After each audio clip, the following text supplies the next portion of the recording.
Law number 1. Never outshine the master. Nicolas Fouquet made the mistake of appearing larger than his king, Louis XIV, and spent his remaining days incarcerated. Avoid victories over superiors. It will cost you more than it is worth. Law number 2. Never put too much trust in friends. Learn how to use enemies. Michael III of the Byzantine Empire was saved from death by Basilius, who Michael in turn favored with gifts and prestige. Basilius, lusting for more power, murdered Michael out of greed. Instead of showing gratitude, he was insatiable. Trust from a distance. People are selfish and pursue their own interests. Former opponents make more loyal and stronger friends. Law number 3. Conceal your intentions. The Marquis de Sévigné wanted to seduce a young countess. Instead of being indirect and subtle, he exposed his true feelings for her and she lost all interest, as he blurted out that he loved her. Add a sense of inexplicable mystery to your character. Law number 4. Always say less than necessary. Law number 5. So much depends on reputation. Guard it with your life. During the Second World War, Erwin Rommel was known for his superior skill in cunning and deceptive strategy. All of the opposition were demoralized and doubting their chances of success facing him. Your reputation precedes you. Build and protect it carefully. Law number 6. Court attention at all cost. Pablo Picasso would not allow himself to fade into the background. He would rather paint something out of the ordinary and ugly than be forgotten. All publicity is good publicity. Don't let yourself become one of many. Law number 7. Get others to do the work for you. Thomas Edison wasn't much of a scientist, but a businessman. He would capitalize on Nikola Tesla's genius and garner all the credit. Hire talents capable of doing what you can't. Law number 8. Make other people come to you. Use bait if necessary. When I have laid bait for deer, I don't shoot at the first doe that comes to sniff, but wait until the whole herd has gathered round. Otto von Bismarck. Force your opponent to react to your moves. Law number 9. Win through your actions, not through argument. Mucianus needed strong ships. Without guarding his tongue, his engineer argued that a different type than the one Mucianus preferred would be much better for conquest. Despite being right, the engineer was sentenced to death. Don't argue with authorities. Agree and suggest an alternative, then demonstrate. Law number 10. Infection. Avoid the unhappy and unlucky. Lola Montes brought down the king of Bavaria and his whole kingdom by seducing him. Her lust for destruction and chaos was insatiable. Countless lives perished because of her nature. Cut off the fire starters. Try to help them instead and you will burn alongside them. Law number 11. Learn to keep people dependent on you. Otto von Bismarck led the king's hand in uniting a mighty Prussia. None other than Bismarck was able to do so. He proved himself to be an indispensable asset and had his strong position secured. Be the only one who can do what you do or see yourself replaced in fear sooner or later. Law number 12. Use selective honesty to disarm your victim. Count Victor Lustig was going to double Al Capone's $50,000. Instead of running with the money, he gave it all back to Capone, who thought he was being played by a con artist. Capone gave Lustig the $5,000 simply to help the honest man. Tell the truth to gain your opponent's trust. Be honest when expected to be dishonest, to throw your opponent off guard. Law number 4. Always say less than necessary. Due to his unpredictability, Louis XIV would have his courtiers tremble in fear when delivering bad news. He would say, "I shall see." Have them leave the room and either take action or decide to do nothing about the issue, but always with an intimidating silence. Only speak when you have something meaningful to say. Actions speak louder than words. Law number 13. Asking for help appealed to people's self-interest. In 433 BC, the Athenians found themselves in a favorable position. The Corcyraeans and the Corinthians were preparing for war. Both parties wanted to secure the help of the Athenians. The Corinthians chose to remind them of an existing debt. The Corcyraeans, on the other hand, spoke only of mutual interests, the combined force of their navy directed at Sparta. The Athenians allied with the Corcyraeans. In sales of any kind, pragmatic arguments will always trump emotional appeals. The past does not matter. Don't count on loyalty. Aim for win-win deals. Law number 14. Pose as a friend, work as a spy. Charles-Maurice de Talleyrand-Périgord, French politician and mastermind behind Napoleon Bonaparte's defeat, would hold himself back in conversation and get others to talk endlessly of themselves to the point of betraying their own thought, intent, and strategy. An interrogation disguised as a friendly chat, so subtle that the victim did not notice. Learn to judge a person's character by what they reveal of themselves, so that you can recognize a threat before it arises. Test people's honesty before you consider trusting them. Law number 15. Crush your enemy totally. A priest asked the dying Spanish statesman and general Ramon Maria Narvaez, "Does your excellency forgive all your enemies?" "I do not have to forgive my enemies," answered Narvaez. "I have had them all shot." The last resort, when words are no longer heard and the enemy cannot possibly be reasoned with, the chances for peace at their lowest, the only option is total destruction. Merely wound the enemy, he will recover and show no mercy in turn. Law number 16. Use absence to increase respect and honor. A man said to a dervish, "Why do I not see you more often?" The dervish replied, "Because the words, 'Why have you not been to see me?' are sweeter to my ear than the words, 'Why have you come again?'" Molayami, quoted in Idries Shah's Caravan of Dreams, 1968. Give people time to miss you by robbing them of your presence. It's when we lose something that we discover how valuable it had been to us. On your return, you will be appreciated all the more. Law number 17. Cultivate an air of unpredictability. Once Pablo Picasso had become a recognized artist, others would assume that whatever action he took must have been calculated. The art dealer Paul Rosenberg was confused when one day Picasso told him they would no longer work together. Rosenberg couldn't find out why and offered him a much better deal. The unpredictable is terrifying. When you don't know what to expect, you cannot prepare properly. You can't devise a clever plan because you're in the dark. Put others in such a position when negotiating. Law number 18. Isolation is dangerous. The more you are isolated, the easier it is to deceive you.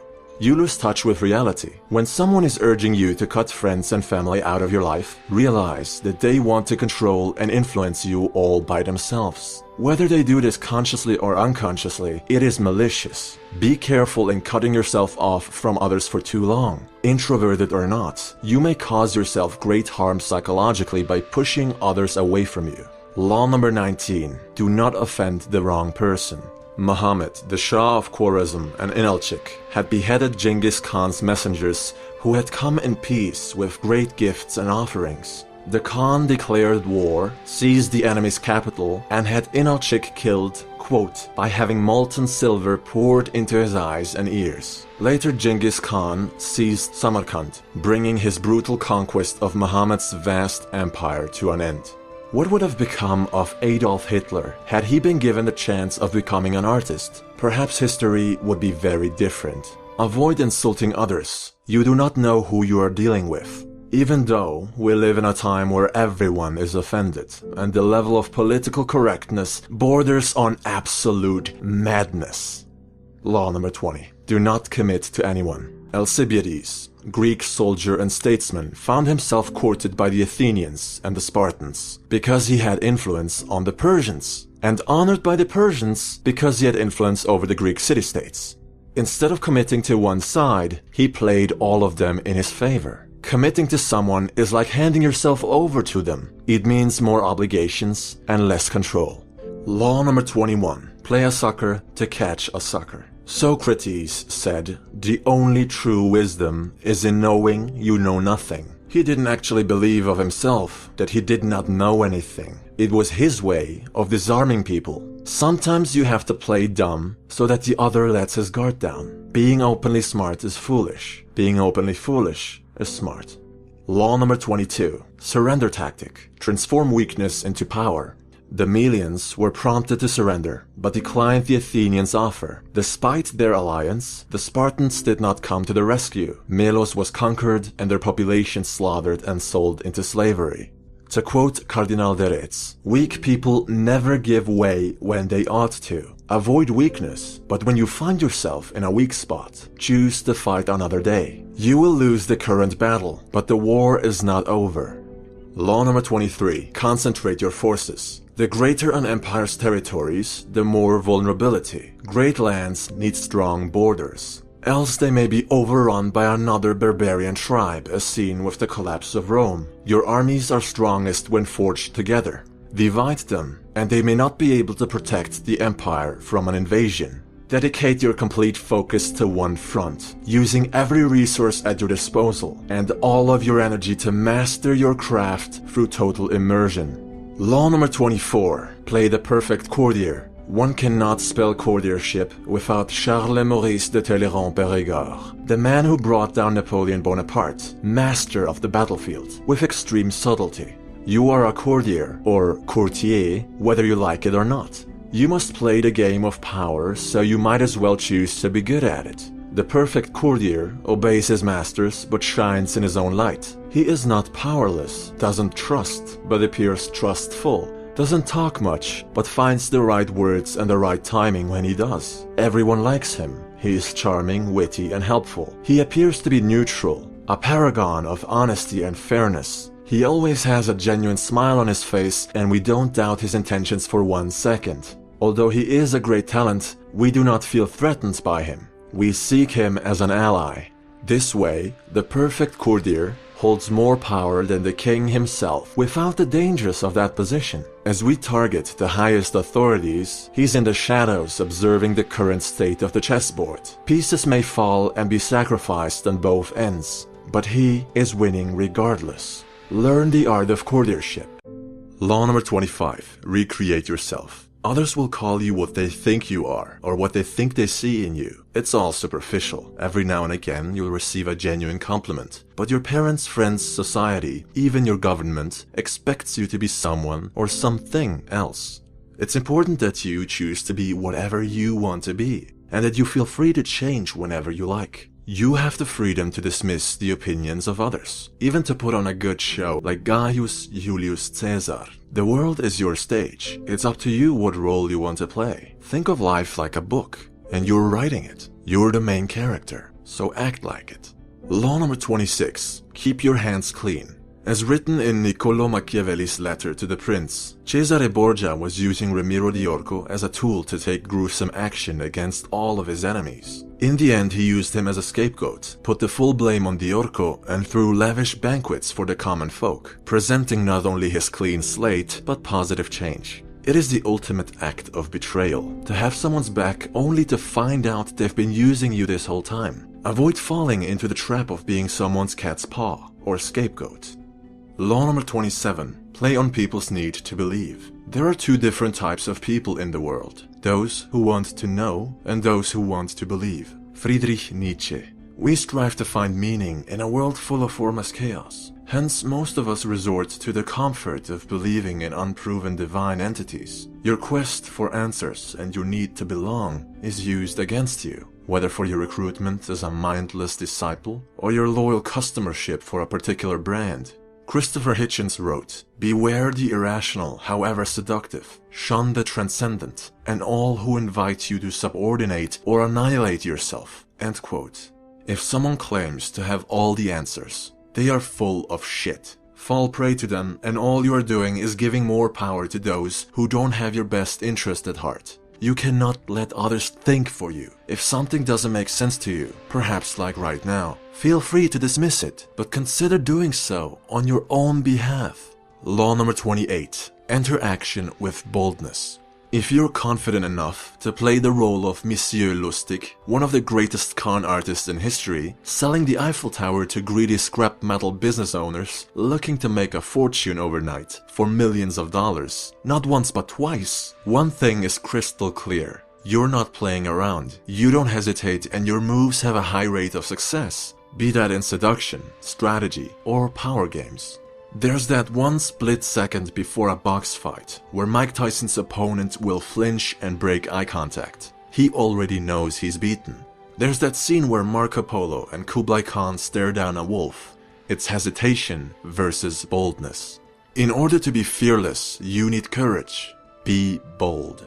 Law number 29. Plan all the way to the end. Excerpt from the book. The gods on Mount Olympus, looking down on human actions from the clouds, they see in advance the endings of all great dreams that lead to disaster and tragedy, and they laugh at our inability to see beyond the moment, and at how we delude ourselves. Before you take action, consider the possible outcomes and consequences, calculate the risk, then execute if it's worth doing. However, as time goes on, things reform, and it would be foolish to stick to a plan that ignores change.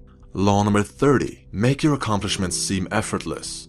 Harry Houdini made his stunt performances look like they were a walk in the park, a piece of cake, as easy as stealing a child's lollipop. No one saw just how much work, preparation, and practice went into every piece of the puzzle. This illusion we call magic. Make it look like it was improvised, made up on the spot, and it will seem genuine. Boast how much work went into something, and its natural allure, the magic, is gone.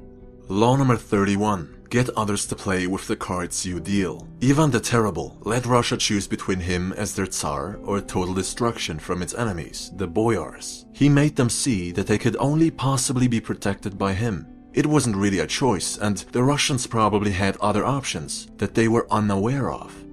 They begged him to come back to the capital and lead them. This was what he wanted all along.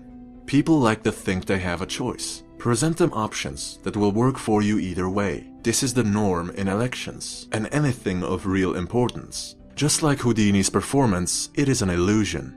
Law number 32. People's need to believe and people's fantasies. There isn't a big difference. Il Brigadino was an alchemist. People believed he could turn objects like wood into gold. Ironically, the only gold he ever made was given to him by the people who wanted him to multiply it. And others started to learn and practice alchemy. Stop clicking on how to make $1 million overnight type clickbait. Stop buying 6-minute ab workout programs and stop going to the 7 steps on how to pull hot chicks within hours event and get real. If it sounds too good to be true, it probably is.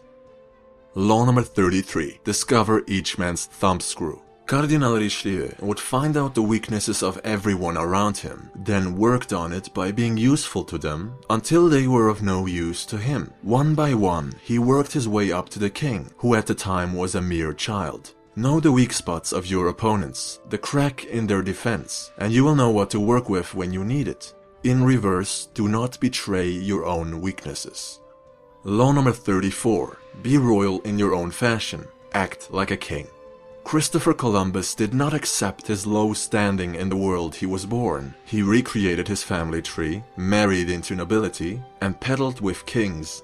Now, unless he was mad, people thought, there must be valid reasons behind his bold requests. He must be legitimate. Ask for less, receive less. What you tolerate is what you end up with. Do not think lowly of yourself. You're a king in your own right. You're a queen in your own right. Princes and princesses are no good today. Law number 35. Master the art of timing. Joseph Fouché was switching sides whenever he sensed danger. His biography is riddled with nigh impossible escapes from death. He did not deem it necessary to be loyal to disloyal men. Say what you want of his attitude, but he certainly knew when to act and when to lay low. With time comes change. It is important to not only know how to adapt, but at what exact moment for maximum effect. Too fast and you're a traitor. Too late and you're imitating the others. In any case, learn to use time to your advantage. Law number 36. Disdain things you cannot have. King Henry VIII of England ignored his wife Catherine of Aragon for denying him a son. With Thomas Cromwell on his side, he devised a clever plan to marry Anne Boleyn. When you ignore someone, they cannot argue with you, they cannot influence you. You're out of reach and they can't do anything about it. If there is something you cannot and will never have, it is best to push it aside with discontent. Law 37. Create compelling spectacles. Dr. Weisleder healed his patients with the mere energy of moonlight. Why was this obvious scam so successful? Well, people didn't have the internet back then, but they also believed it was too spectacular to be fraud. The grandiosity, the associated status, rich and famous personalities were waiting in line to be healed and healed again. Using symbols as powerful as the moon and the very absence of explanation let people fill in the logical gaps all by themselves. If everyone believes it, it must be true. Mark Twain wrote, "Whenever you find yourself on the side of the majority, it is time to pause and reflect." Law 38. Think as you like, but behave like others. 478 BC, the fearless and experienced warrior Pausanias and his Greek troops captured part of the Persian Empire. Being the overseer of these lands went to his head, and he began acting rather strangely, even for Pausanias. He spoke ill of his own people. Feeling and showing superiority breeds hate. His god complex and constant need to stand out had him killed in the end. You want to fit in, whether you share common beliefs or not. Being better or different in any way just causes trouble through other people's envy and disdain. They'll ostracize you from the group and slander your reputation. How much money do you make? About 70% of whatever they make. Law 39. Stir up waters to catch fish. This is the good old lay a trap with bait and wait. Monkey see, monkey do. The spider web.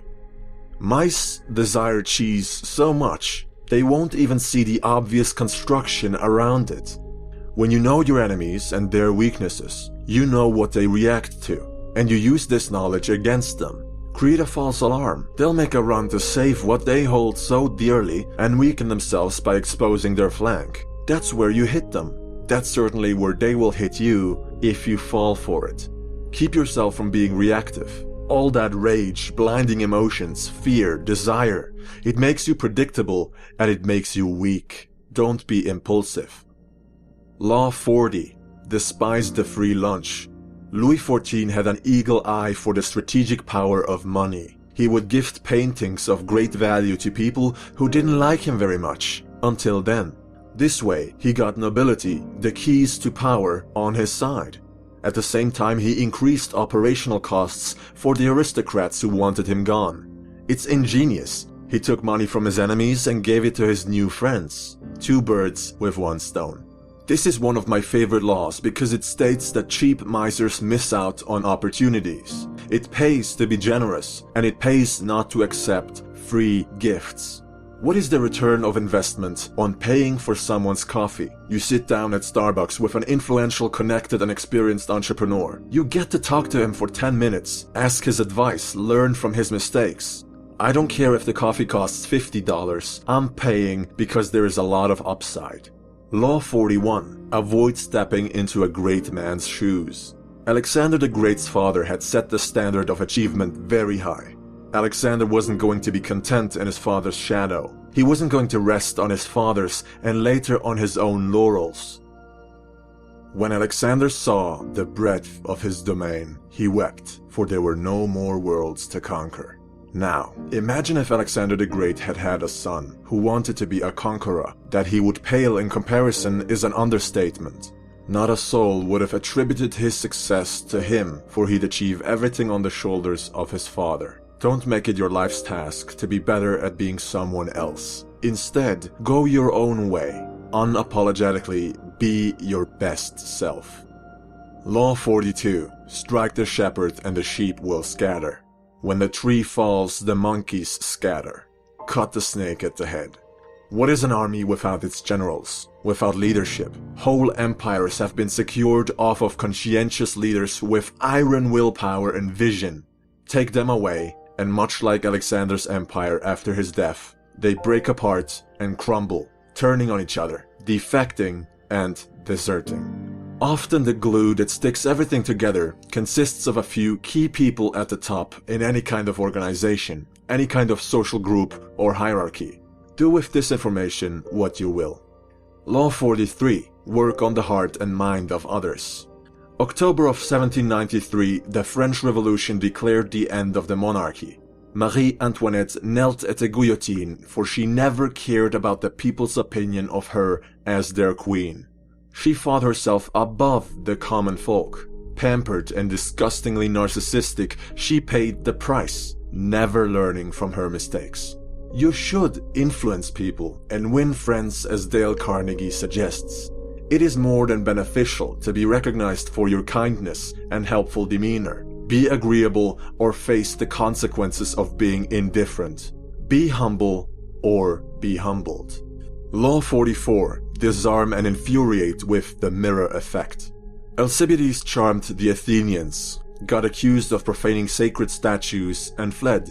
Then charmed the Spartans, impregnated the king's wife and fled. Then charmed the Persians and helped Athens win their war against Sparta. They welcomed him back with open arms. Wherever Alcibiades went, whoever he had to deal with, he would leave behind his own values and appear to share the values of his victims. No one could resist a man who not only concurred with them, but also admired their ways of living, seeming to be one of their own. You like people who like you, who are like you. Match people's energy, speak their language, eat their food, find common grounds, and even envious people will drop their preconceived notions about you. Law 45. Preach change, but never reform quickly. Change is imperative, but human beings love the comfort familiarity provides.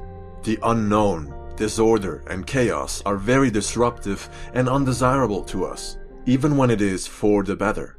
Hence, we need small, incremental changes that build over a long period of time, allowing everyone to adjust at a comfortable pace. You are moving things in the right direction, while avoiding stirring up too much anxiety and dissent. Change things gradually, one step at a time, dragging the voluntary rest of us with you. Law 46. Never appear too perfect. It takes great talent and skill to conceal one's talent and skill. La Rochefoucauld. If you have been paying attention, you will have noticed that a lot of these power plays revolve around the master and the student or slave, domination and submission, superiority or authority and inferiority, ego, pride, arrogance, and envy, jealousy, hatred. It's a very vicious and ultimately destructive cycle. Everyone wants to be the king. No one wants to be the pawn.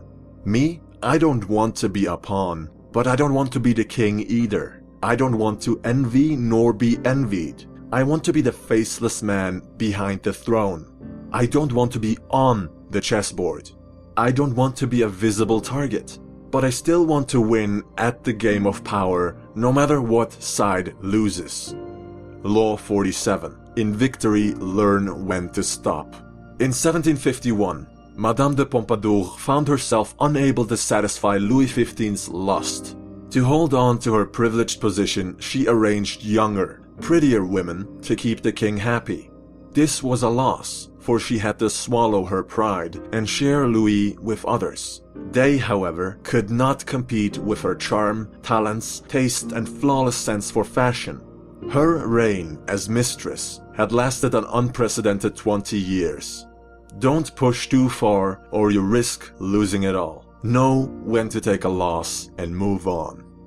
Law 48. Assume formlessness. The Spartans, the most powerful infantry the world had ever seen at the time, lost the war with Athens, for they were outnumbered and unwilling to change their views. They did not adapt to circumstance. They did not build walls. They did not want to conquer new lands, nor engage in trade, for gold gave rise to corruption. Meanwhile, Athens was thriving through constant reform. Sparta fell behind and collapsed. Don't fight change. When you catch yourself in the futile attempt to resist a new order, remind yourself that you not only missed the opportunity to predict it, but to adapt to it in time. You have to be anti-fragile. As Bruce Lee said, and this is the closing statement, you must be shapeless, formless, like water. When you pour water in a cup, it becomes the cup. When you pour water in a bottle, it becomes the bottle. When you pour water in a teapot, it becomes the teapot. Water can drip and it can crash. Be water, my friend.